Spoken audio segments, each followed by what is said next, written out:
All right, and welcome back to the Tally SC Talk podcast, the official podcast of your Tallahassee Soccer Club. Of course, Andrew Jupe here, joined by my co-host, Mr. Trent Young. Trent, how we doing on what is a rare, beautiful match day action that we have going on here today? We're here up at the crack of dawn, getting ready for the AFC match. But how we doing today, big dog?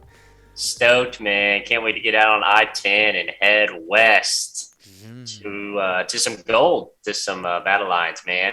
Ready to see us hopefully get a result and kind of put this tough streak behind us, man. It's been a rough couple fixtures we've had here recently, but AFC Mobile's coming to town, and, we got a good game ahead of us tonight at 7 o'clock at the Gene Cox Stadium, man. But how are you feeling today, Jupe? Hey, we're fired up. I'm always ready for game day, Trent. Of course, any game day is special when you're talking TSC, Battle Lions, soccer, Trent, but there's just a little more buzz when we're down at the Gene. Of course, we're getting ready to hop in the booth and take care of business, but love to see the boys in the old Saturday Golds. Interested to see what AFC breaks out. They've got some pretty cool uniform combinations as well. See what they got in the mix. I'm always on that thread watch to see what we got going on. But exciting program here today as we're already getting a drift, Trent, still in the introduction to this podcast. Let's get a little quick recap of the road trip that was. We'll talk a little AFC. But let's get into some postseason. Trent, we want to talk about the rest of the league as well. How about maybe we throw in some power rankings, big dog, and then maybe we'll sprinkle a little more fun in here for you, the listening audience. But thanks for coming aboard with us today. Episode 26 after the short break.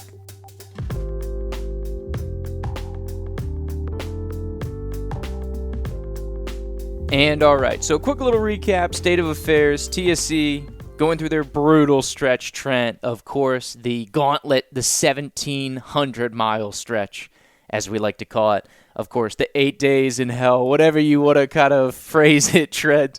Going to Southern States, to Jacksonville, to New Orleans, all within a Saturday, Wednesday, Saturday situation within 8 days. Over 1,700 miles when you include trips probably back and forth to the hotels as well. We're up over 1,800 miles.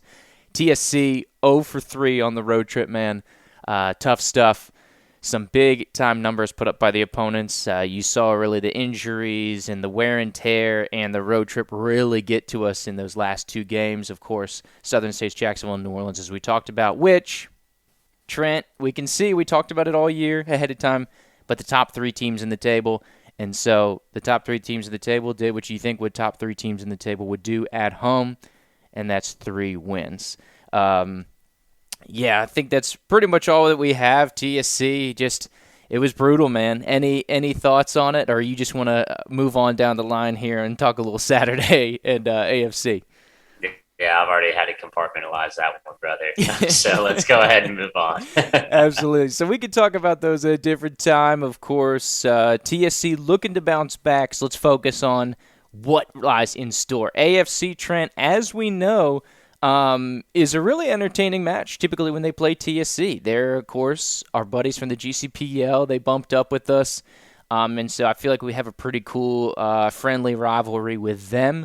Maybe sometimes more friendly than rivalry when it comes down to it, but every contest that we've played, it seemed up until the end of last year, Trent, was we were going to tie them every single time, going back to those Gulf Coast days and the beginning of the NPSL year until we got the win out there at Mobile last year in the second fixture. But it looked like we were destined to tie them 1-1 every single game until the end of time. But really excited to play them. Cool fan base. They get it. They understand it. They always have a lot of people that make the road trip here. I feel like we have a pretty good relationship with them club to club. Typically even match teams as well, Trent. We've seen them last year. They finished 5th. We finished 7th in the table. Talk about your little intrigue, either on the field, off the field, big picture. Of course, going against AFC, because that's the big match day fixture here today as we record this on match day, June 25th. Yeah, so AFC and Tallahassee are very similar in those regards that you said. But as far as the beginning of the season, they couldn't have been more opposite. So TSC, first team to play with Jacksonville in the league. And, we got a couple games in there the first couple weeks, and AFC still hadn't even played any games yet. So they've got, I think, 3 games in hand on us. They played 7, we played 10 thus far. So, they've got 3 whole games that they can continue to get points going forward. And so they started at the bottom of the table. We were down there as well. We're still down there. They're starting to climb up now. They got a new head coach. They got Brent Grube.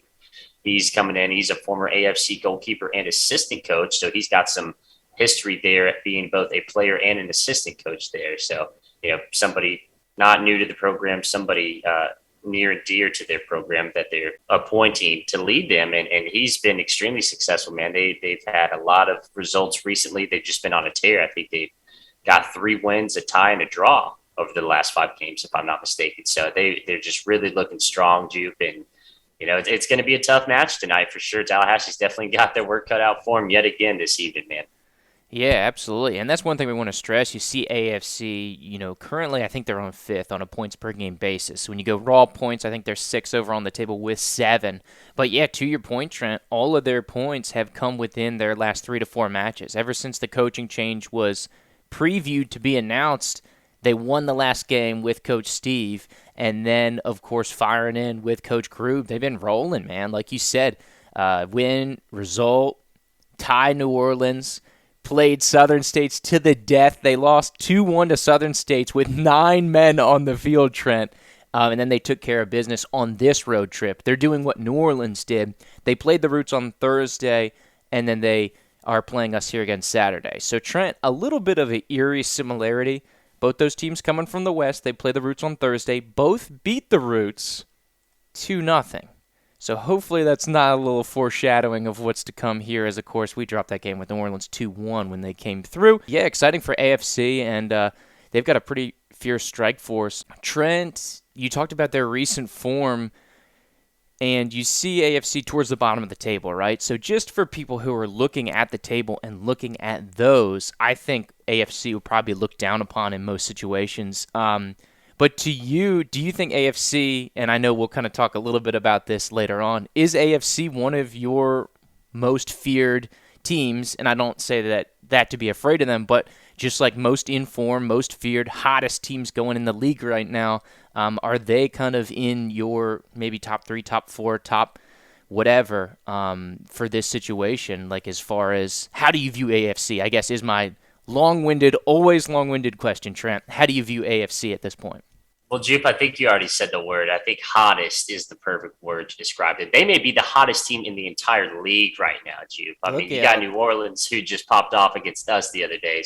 So, having 2 players get hat tricks is, going to look impressive on the stat sheet. But True. Still, though, AFC, they just really turned this around. And, they were looking tough at the beginning of the season, didn't have a lot of games. And, it's hard when you're not playing week in and week out, regularly, to actually get that chemistry going. And so Tallahassee was lucky, and we've seen it. We haven't had the results to back the team building that we've had through all of this. But, I mean, these guys are really meshing and gelling together. You really see Bruno's game plan really coming to fold. And with AFC, I mean, yeah, they're just hot, dude. Everybody's scoring. You got Ronaldo Fortune. He's Botswanan. He was on the team last year, popping in goals against us and against everybody else in the league. And, yeah, I mean, so AFC, I would say, if not them, then New Orleans for the hottest team. But, yeah, definitely top 2 in form right now, for sure.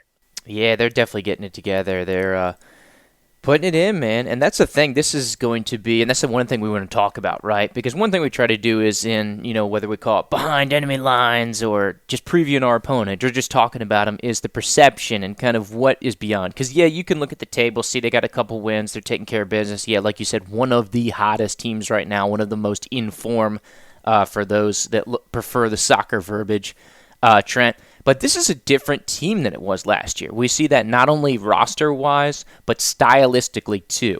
AFC, I think, caught a lot of heat last year, just with the league, the league grumblings. Everybody's got their case against each team or, wants to talk about them. But a lot of people accused AFC of just parking the bus.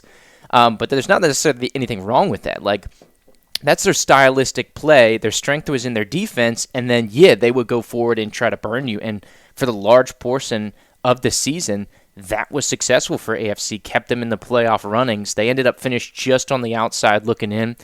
Pensacola was able to leapfrog them as Pensacola, we talked about teams getting in form. That is a team that was in form to the highest degree last year. Goal scoring bonanza for Pensacola. You may be looking at a similar situation with AFC right now, but yeah, they're not going to be as defensive. They will look to spring the counterattack. They had two fantastic goals against the Roots sprung on the counterattack. I mean, those are both against Lozano, who we'll talk about in a little bit. But and then also same kind of similar situation that we saw against the Roots the game before that, which would have been their match day 6 against Southern States. We talked about them playing Southern States to a 2-1 contest, which they did. They finished the game with 9 men. They had a fantastic goal. You talked about your boy Fortune. He put that one in 67th minute. At that point, gave AFC the 1-0 lead over Southern States before they bagged a couple late.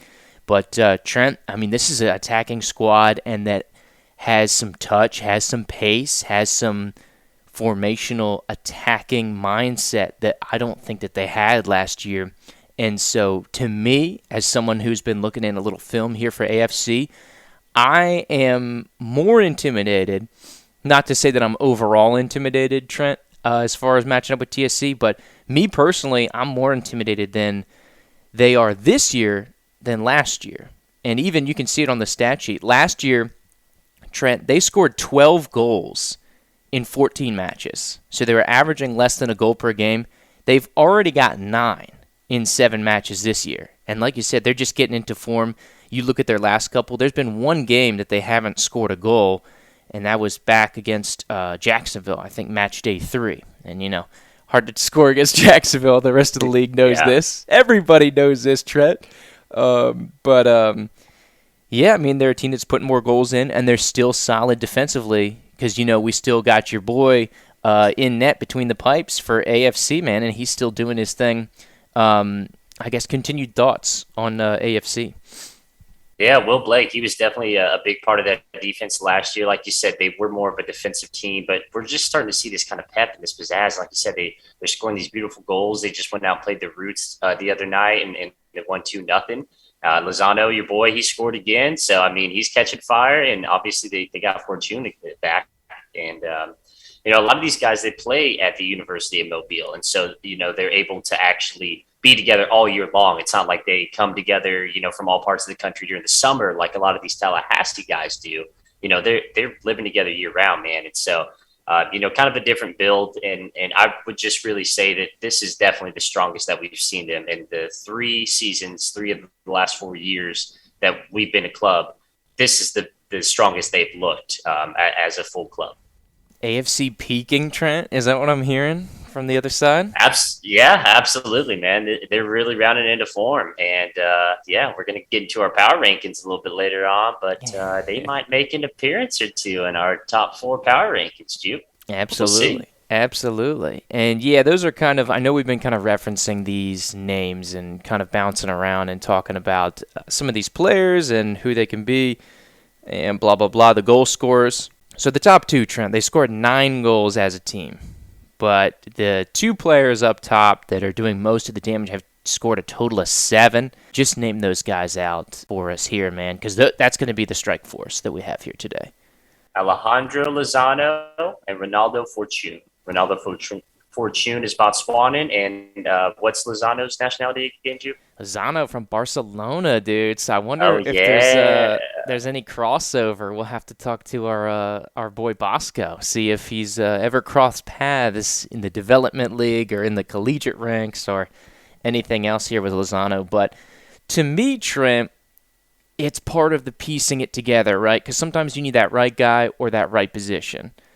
So I think we talk about – well, actually we didn't talk about it. We talked about it off air of, first of all, teams coming together and figuring things out.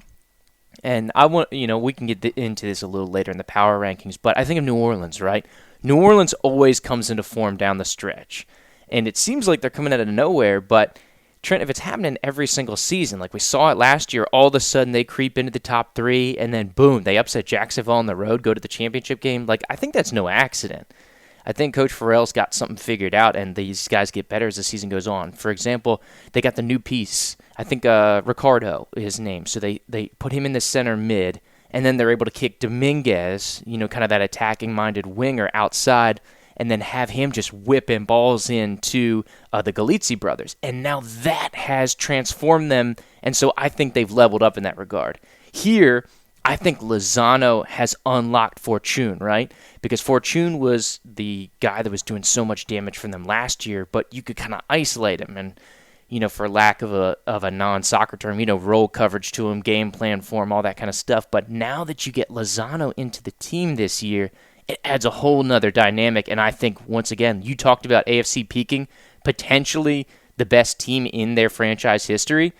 Not to get throw too many superlatives, Trent, but I think there's data to back that up, depending how they finish the season, right? So they still got a little work to do, but I think the potential is there, and from what we've seen, you talk about them being one of the best teams when you go back the last, June onward, arguably one of the hottest teams in the league once we got into the month of June, but I think the evidence is there, and so, yeah, Fortune and Lozano are going to be very dangerous up top.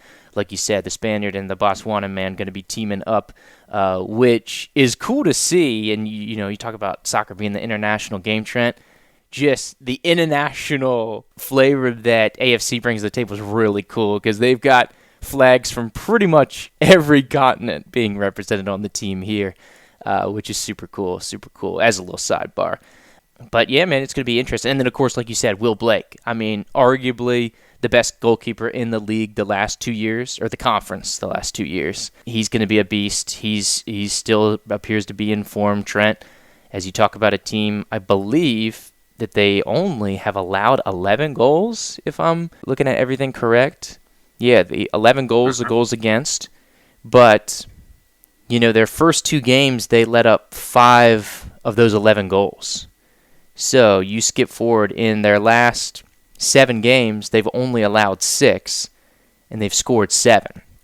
So they're allowing less than a goal per game, scoring just over a point per game. This team is always going to have, at least current construction, they've been having pretty thin margins, but, I mean, this is a team is still making you earn it here defensively. Like, that hasn't changed, or they haven't lost that, but once they kind of got things clicking after match day 2, I mean, they've really locked it in, man, and they've been a tough team to score on. They've only one game they've allowed more than 2 goals, and that was the opening match against New Orleans. But yeah, like you said, man, just further evidence of AFC coming into form. Yeah, and not to correct you, but it was actually the first 3 games they allowed 7 goals of the 11. So they had the third game, they played Jacksonville, and that's when they lost 2-0. So, I mean, really, ever since then, dude, they've been on a tear. They've only given up 4 goals. They're a tough group. We've known they've been stingy with their defense and not giving up a whole lot, but now they're actually cranking out like steady 2-goal games. Yeah, it's going to be a tough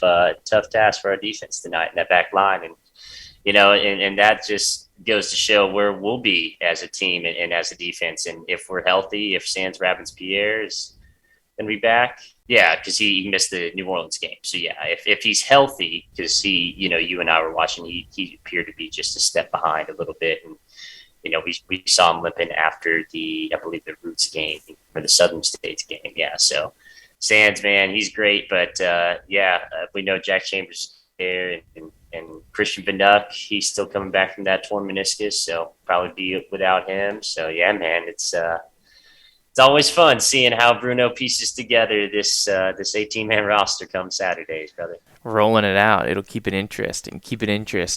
And, yeah, that's what it's been, man, just with the injuries and leaving the team. Obviously, both the Daunt brothers gone. We had the double suspension for Rabbins-Pierre on 2 different games getting the red, and then, of course, we had Jonathan out with the red card as well, so just scrapping together that back line. So we talked about the beginning of the season is how consistent it was and how the level of the performance was the back line. But now that we've got injuries, I liken it to what you see in, football, right? An offensive line. One of the biggest things is just getting those guys playing and keeping the same line, knowing what each other's going to do, because that's a huge part of it. How do I react with what this guy's doing? But now that it's been so different, having to piece together with those injuries and everything, it's been really tough, and that's why I think you see the goals against here for TSC on the rise, especially on that road trip, a big contributing factor there. But we'll see, man. This is an opportunity to bounce back, an opportunity to get it going. Offensively, we saw you talk about the changes that Bruno made, right? So let's go back to the last game, New Orleans. Geyer, who has been on the back line, he's been filling in at right back, for Christian or, rotationally, sometimes with Bennett, depending who we have in there and who's injured, who's not, right? Geyer goes up to the top line last week.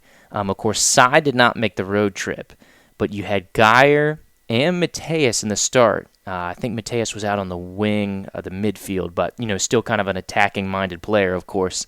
Trent, what did you think of Geyer getting the bump up to the top line? Dude, I love seeing Geyer up there. Obviously, Bruno can't do that every week, right? Because we have been so depleted on the back line. He's had to drop him back there. And I've loved Geyer in those, 1v1 situations where he can take somebody on the dribble and get past him and play the ball up. But now that he's already on the back line, he gets the ball, he's able to play Sy, or he's able to dribble past somebody, potentially get a shot on goal or send a cross in, man. I mean, that's just extremely deadly. And, you see him in his natural position and how much of a difference it really made in his performance, I thought. And that's not to discredit him playing out of position, but, man, just he really popped, like that popcorn analogy Bruno was talking about months ago, man. Yeah, it was fun to watch, man. Fun to watch. And you could see Johnny getting into pockets and just reading well. And Johnny and Geyer really seemed to have a solid dynamic going. Of course, Johnny coming out of the midfield and falling back in that regard. And then on the other side, you saw Geyer pushing through and doing his thing. But, yeah, man, it was really impressive to see that dynamic. And then you throw, obviously, Sy didn't make the trip out to New Orleans, but you throw Sy into that scenario. And you get Mateus in there, whether he's starting, whether he's super sub off the bench, like, you've got a strike force, and it's starting to fall into place, right? So definitely some offensive threats, but I agree with you. Yeah, Geyer up top, he's buried, 46 goals, I think, in his junior season for Thomasville. Don't think he got that clip here in his senior year, but, yeah, he was absolutely rolling, dude. So that'll be encouraging to watch. And like you said, opportunity to bounce back here in these last couple games. 3 left to go, Trent. 2 of them at home. So definitely be a hopefully successful adventure for TSC. But give the local people a little more love here. 2 home games left in the bag. Trent, because that's a surprise, man. What was the surprise that we found out this week as we talk about 2 home games remaining, including the AFC one tonight? Yeah, so originally we were going to be playing Pensacola at Pensacola. We had already played them here at home, but we get another opportunity to see them back here at the Gene Cox Stadium, and that'll be this upcoming Wednesday, 7 p.m. Absolutely. 29th, the Wednesday, down at the Gene, Trent. So any more thoughts on the game tonight, or should we keep this train on rolling? Keep it going, man. At least I got a busy schedule. I got to drive halfway across the state today still, so let's get going. There you go. All right, we'll pop out for a quick break. Come back with some more action.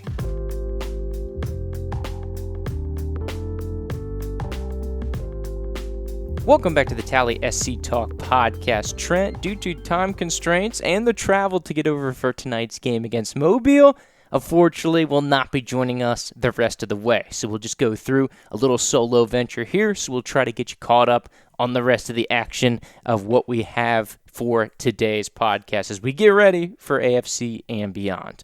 Okay, so one of the exercises Trent and I thought would be cool to iron out was to kind of take the league as a whole. Because there's some changes going. The league has changed here. The players coming in, starting to figure out the rosters, and now we're kind of up to date, right? As we go down the stretch for the season, most teams only having 3 to 4 matches left to be played. But sometimes the table can be a little deceiving as far as the positioning of what the teams are actually playing like. Or we talked about in form, or we talked about the hottest team right now. And so that's one thing we wanted to discuss here on the podcast as far as just catching you up to date here. Because as the table currently stands, Jacksonville, Southern States, New Orleans, Pensacola, AFC, Florida Roots, Tallahassee. Top to bottom, 1, 2, 3, 4, 5, 6, 7, your league standings there. But let's talk about the teams in form. This, of course, is not the table. These are not necessarily playoff predictions. These are power rankings. So basically, when it gets down to it, I think of power rankings, and Trent and I have a little different definitions, which you see some disparity. I'll give you his power rankings and mine as well, since once again he had to hit the old dusty trail to make sure he gets over here in time for the game. But we look at it as far as the power rankings.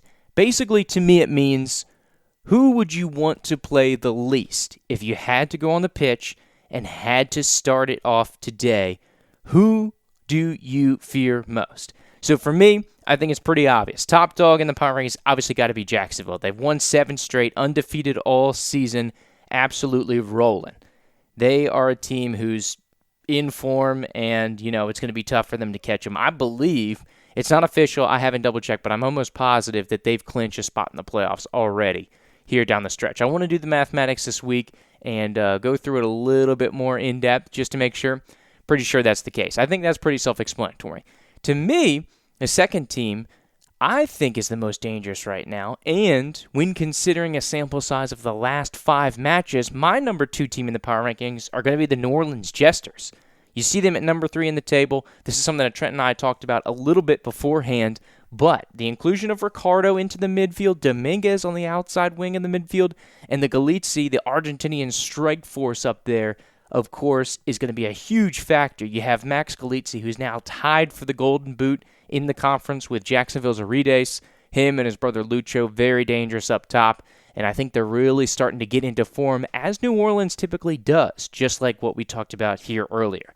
So for me, New Orleans, and you can see it. Let's look at the last 5 matches. They've got the second most points in the last 5 matches. 2 wins, a draw, and 2 more wins. So a total of 13 points, only second to Jacksonville, who's a perfect 15, 5 for 5. Third in my power rankings is probably what you would think, the team with the third most points here in the last 5 matches at Southern States. 4 wins and a loss, of course, 12 points.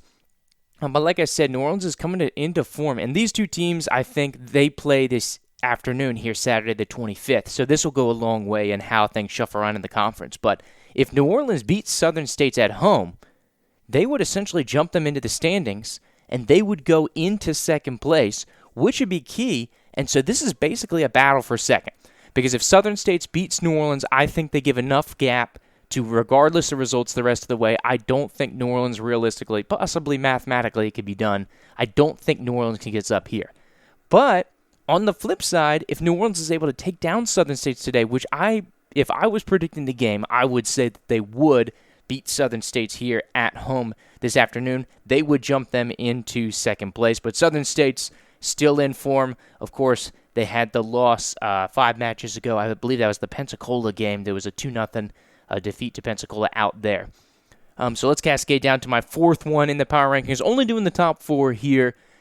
We talked about it. AFC, man. They're probably my 4th most feared team who, if we had anybody on the schedule, they would be my 4th team I would least want to play. We talked about Lozano, and especially Fortune in the strike force. You still got the solid back line, and then you've got a couple players, which we didn't talk about in the preview, potentially coming back here off red card suspensions. They did not play versus the Roots on Thursday. I'm not 100% sure if they're making the trip out to Tallahassee, but Diego Cardina and Ibrahima Ndal are both going to be eligible for this week. So I remember Ndal, I think he's a big defender here for AFC, factored into the game last year, both of those games big time. So that's going to be a big one for him. But the way they're scoring goals, the way they're playing defense, the way they look, the intensity, the team, the togetherness, the fight, I think AFC is trending up, man. And one of the reasons that Trent talked about, probably one of the hottest teams in the conference right now. So top to bottom, just to recap, my power rankings here of the Gulf Coast Conference in the National Premier Soccer League, South region, of course. Jacksonville, New Orleans, Southern States, AFC, in that order. So let's contrast it. Obviously, Trent had to hit the old dusty trail. He's on the road right now, traveling over here to Tallahassee, so he had to jump out. But let's just go through his power rankings for comparison. Same top 2, Jacksonville 1, New Orleans number 2. He has AFC 3. He's really impressed by the offensive strike force they have going here going forward. And so he has AFC number 3, and then, of course, Southern States number 4. So those are his power rankings. So it'll be interesting to see who we get going forward and what the shuffle up will be of the table. But as it stands today, Jacksonville, Southern States, New Orleans, Pensacola, those are currently your top 4 teams in the table. And until things change, those would be your top 4 playoff teams going forward. So that was an interesting exercise, something we want to try out, power rankings. So we want to keep an eye on those going forward. AFC, no joke. We're going to jump out for another quick break. We've got a fun segment here going forward. All right, and welcome back to Tally SC Talk. Here, let's go through an interesting scenario as we look at the table. All teams still eligible for the postseason. That's right, TSC currently sitting in 7th place in the table with 2 points, still able to get into the playoffs here with only 3 matches remaining. And so we've crunched the numbers. There's 13 games left in the league schedule, the league slate, of all teams. There'll be 13 matches. Here, Saturday, there are 3. Saturday, June 25th, upon recording this, 3 matches playing, and then 10 others from then until the final match day on July 9th. Of course, almost all of them needing results to go TSC's way. So of the 13 matches, there are 3 that doesn't matter the results, and those are the games between Southern States, New Orleans, and Jacksonville. When they play each other, since we're assuming they're top 3, and the only way this works is those are the top 3 teams. If we're trying to get TSC into the playoffs and doing this simulation, because they are technically not mathematically eliminated, so in this situation, those are your top 3 teams. So when they play each other, it doesn't really matter. The other 10 of 13 games have to almost exactly go into the script. So let's break those down. First of all, TSC has to win all 3 matches. If they do not win all 3 matches, it's over. So let's go to this weekend, because we have one situation that does not matter as Southern State's at New Orleans. It doesn't matter for TSC specifically, but that's essentially a battle for the number 2 seed. So let's skip down. 2 other games going on Saturday the 25th today of importance. Both need to go TSC's way in order for them to stay in the playoff hunt. First one, TSC has to beat Mobile. Need all 3 points. Second of all, Jacksonville is heading over to Pensacola. So one of the keys is not only does TSC have to win, but other teams have to stay down. They have to keep other teams from breaking the threshold since TSC can get no more than 11 points here. So as it currently stands, Pensacola is sitting at 10 points. So basically they can get no more points, which means they have to lose all their games. So we need Jacksonville to win. If Pensacola were even to tie or beat Jacksonville, that would eliminate TSC from the playoffs. So let's go down out of the weekend. If we get both those results, TSC's still climbing. New Orleans, let's go to Wednesday. So the next slate of games will be Wednesday the 29th. Once again, 3 more games. New Orleans at Jacksonville, that one doesn't matter. As we discussed, top 3 team playing top 3 team, so that can go either way. Win Jacksonville, win New Orleans, tie. Who cares? Not us. So let's go to the next game, though. This one is of importance. Mobile will travel to Southern States. These teams just played in Mobile. 2-1 contest. Southern States won that match, but Mobile finished the game with 9 guys, and they were still able to hold on 2-1.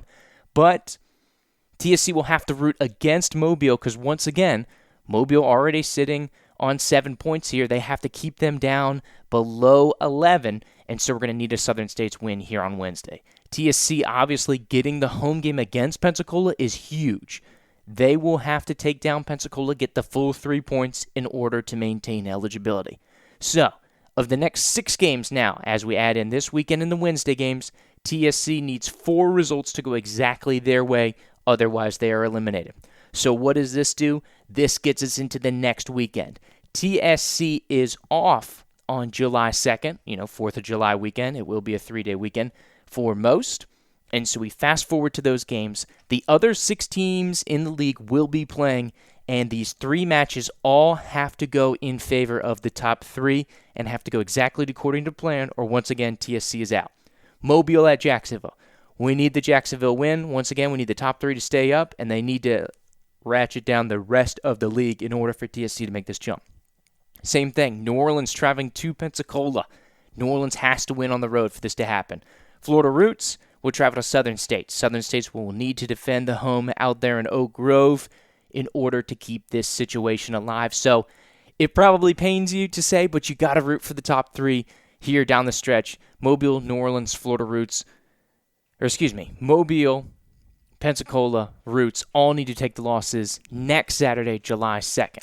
So, If all those situations, TSC now needs 7 of those 9 games to go exactly according to plan in order to stay alive, getting into the midweek games, the final week of the regular season. We have one midweek game.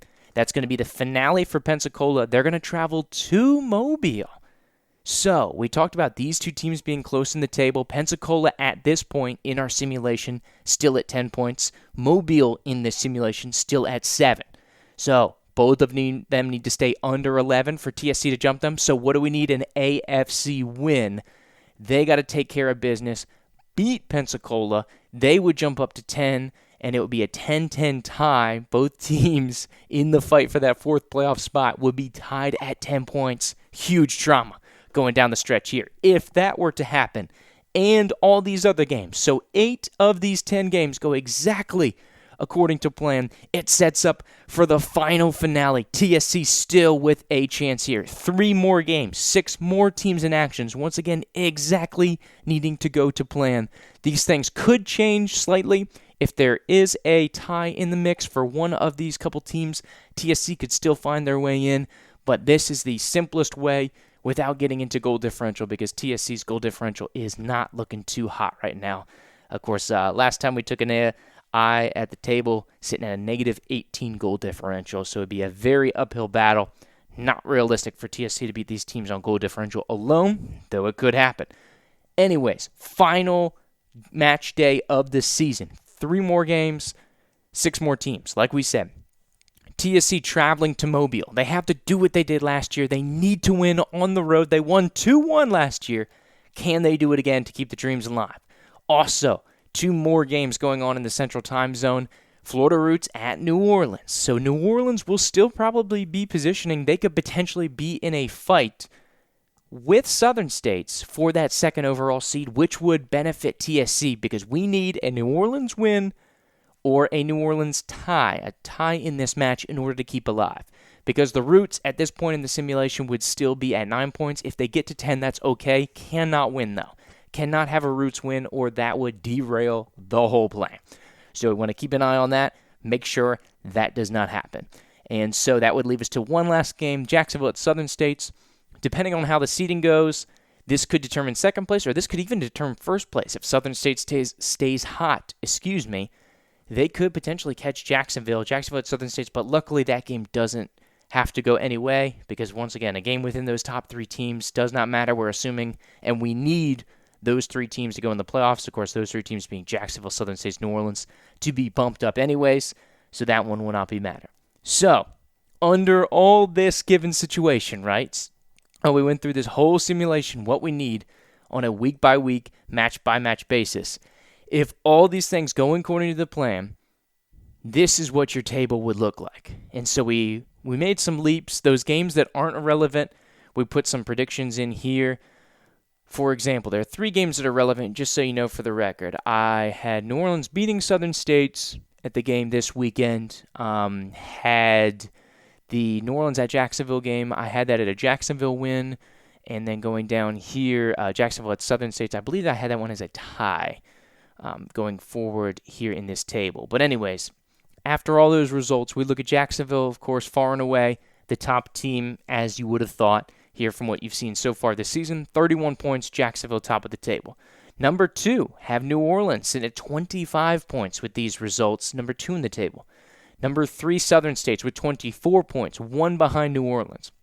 And of course, the miracle, the greatest escape of all time, rivaling Leicester City the year before they won the title. Of course, escaping the relegation out in the Premier League. TSC getting into 4th with 11 points. In this simulation, that would put Pensacola and AFC tied for 5th, both at 10 points, and the Roots, just like that, 1 point behind, last at the table again this year. That would put them at 9 points. So basically, all that has to happen. So when you look at the teams going forward, we need a following results from the following teams. Jacksonville, we need a win, doesn't matter. Win, doesn't matter. Southern States, we need them to lose. Win, doesn't matter. New Orleans, we need to win, doesn't matter. Win or tie, the last game. Pensacola, we need them to lose their final 4 games. Mobile, we need them to lose, win versus Pensacola, and then lose. So lose 3 of their last 4. Florida Roots, we need them to lose on the 2nd, and then lose or tie New Orleans in that final finale. And then, of course, TSC got to win all 3 or it's off the table. So in large, if every single part of the piece of this puzzle does not go exactly according to plan, playoffs are off the table for TSC. But we're saying there's a chance, and that all that matters. That is all that matters. TSC has a chance, has not been mathematically eliminated. Don't hear the noise as we were sitting here, noon, June 25th, 2022. TSC still eligible for the playoffs as they get into match day 10 today. Don't get it twisted. Don't stop believing. Here, gang, TSC still has an opportunity to go forward and make the postseason. So we say that with hope as we get ready for match day 10 here. For those listening to us, if you're in town in Tallahassee, make the trip, man. Just down at the Gene, down there on the south side. A fantastic game day atmosphere. A couple food trucks will be in the mix. I believe snow cones are going to be out there. We'll have the local Young Actors Theater here from Tallahassee performing the national anthem. It'll be an exciting opportunity for you to get going. We'll have the Old Fields Battalion, the supporters group for Tallahassee Soccer Club, down there with a tailgate, ready to get rocking and rolling.